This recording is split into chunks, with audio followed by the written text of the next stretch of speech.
뇌신경법학, 뇌컴퓨터 인터페이스와 인권에 대해 살펴보도록 하겠습니다. 이 영상은 뇌신경법학 제5장 뇌신경법학의 미래 제1절 뇌컴퓨터 인터페이스와 인권의 내용에 기반해 제작되었습니다. 뇌컴퓨터 인터페이스, 즉 BCI는 뇌에 이식하는 임플란트와 외부 컴퓨터의 정보 통신 기술을 융합합니다. 이는 신체 활동을 보조하기 위해 개발될 뿐만 아니라 인간 향상 기술의 대표적인 형태 중 하나입니다. 예를 들어 BCI는 사지가 마비된 환자들이 의수나 로봇 팔 등을 뇌 신호반으로 움직이게 돕습니다. 더 나아가서는 건강한 사람들의 신체, 정신적 능력을 향상시키는 용도로까지 발전할 수 있습니다. BCI는 디지털과 바이오 융합 기술이 결합된 첨단 과학기술 영역으로 환자 치료와 재활에 큰 도움이 됨과 동시에 인간 향상이라고 불리는 새로운 가능성을 열어줍니다. 그렇기에 도움기술로부터 발생하는 신경법학의 이슈는 그 탐구 가치가 충분할 것입니다. BCI 기술의 대두에 따라 다양한 인권적 쟁점들이 나타납니다. 행위에 대한 책임과 자율성의 문제, 뇌 해킹이라고도 하는 불법적 침해로부터의 보호의 문제, 진술 거부권과 자기부재 거부 특권의 문제, 프라이버시권이 그것들인데요. BCI는 이처럼 전통적인 법의 개념을 계속해 적용하는 데 도전이 되고 있습니다. 또한 동 기술이 개인의 사고나 정신의 영역에까지 접근하는 만큼 정신적 자유의 침해 우려 또한 주요 쟁점이 되겠습니다. BCI 기술로 인해 발생하는 인권적 쟁점들을 하나씩 살펴보겠습니다. 먼저 행위에 대한 책임과 자율성의 문제입니다. 기존 형법 체계는 신체 움직임을 중심으로 한 행위 개념을 전제하고 있습니다. 그런데 BCI 기술은 뇌 신호만으로 기기를 제어해 외부 결과를 발생시킬 수 있기 때문에 전통적 법 개념에서 행위로 인정하기 쉽지 않습니다. 또한 뇌 신호가 자발적으로 일어났는지 아니면 무의식적 혹은 수동적으로 일어났는지에 따라 형사 책임 기속이 달라질 수 있는데요. 사용자가 행위를 중단할 거부권이 충분히 보장되지 않으면 의도하지 않은 결과에 대해서도 책임을 져야 하는지 모호해집니다. 결국 BCI 시대에서는 행위 개념과 책임 이론을 어떻게 재정립할지가 중요 과제로 떠오르고 있습니다. 두 번째로는 뇌 해킹 문제입니다. 해커가 기존 컴퓨터 시스템을 해킹하듯이 BCI 기기를 악의적으로 공격할 수 있다는 우려인데요. 이를 방지하기 위해서는 정보 보안의 CIA 원칙이 그대로 적용되어야 하고 더 나아가 신경 보안이라는 개념이 강조됩니다.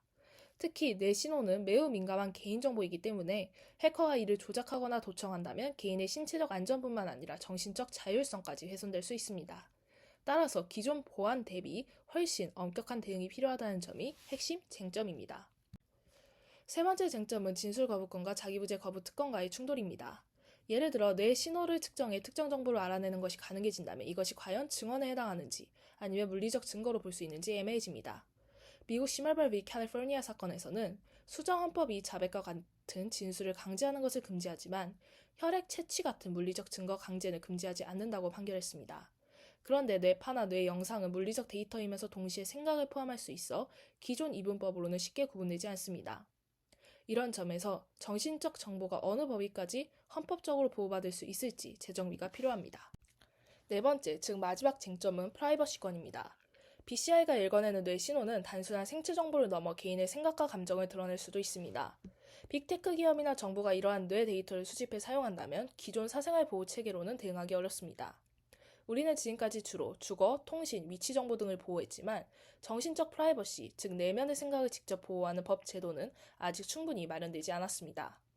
앞으로 BCI 기술이 확대될수록 뇌 신호를 어떻게 보호하고 개인의 정신적 자유를 지킬 것인지가 큰 과제가 될 것입니다.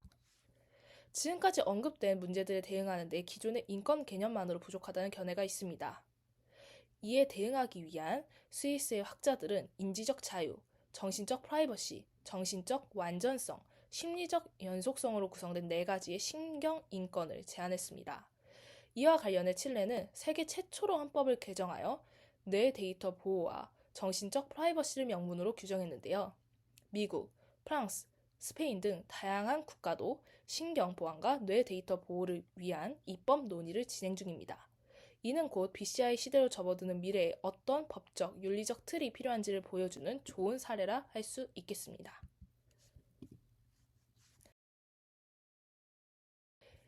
기술은 기술로 인해 인권의 기초적인 요소를 다시금 논해야 할 만큼 대단한 수준으로 발전했습니다.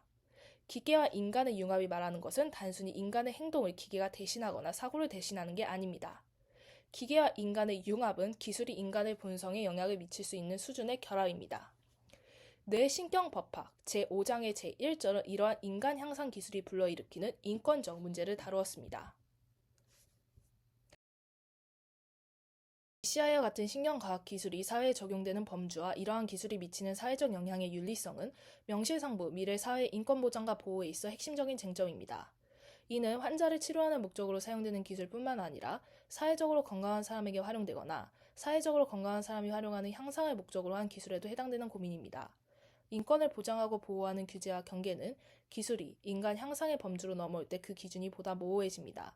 때문에 향후에는 헌법과 국제협약이 갖는 역할이 더욱 중요할 것이며 우리 또한 인간 향상, 신경 향상, 인지적 향상에 대한 여러 국가의 사례를 다시 한번 되짚어보며 지금의 경계를 보다 명확히 구축해야 할 것입니다. 이미 많은 논의와 노력이 집중되고 있는 인공지능에 더불어 디지털과 바이오 융합 기술에 대한 연구 또한 계속해서 다각도로 왕성하게 이루어지길 바랍니다. 각 국가의 헌법적 고찰과 인권에 대한 관심이 인간 향상 기술의 국제적 규범과 인권 보호에 대한 국제적 협력으로 이어질 수 있기를 희망합니다. 이에 대한 연구를 통해 인간과 기계의 융합은 보다 지속 가능하고 안정적인 방향으로 나갈 것입니다.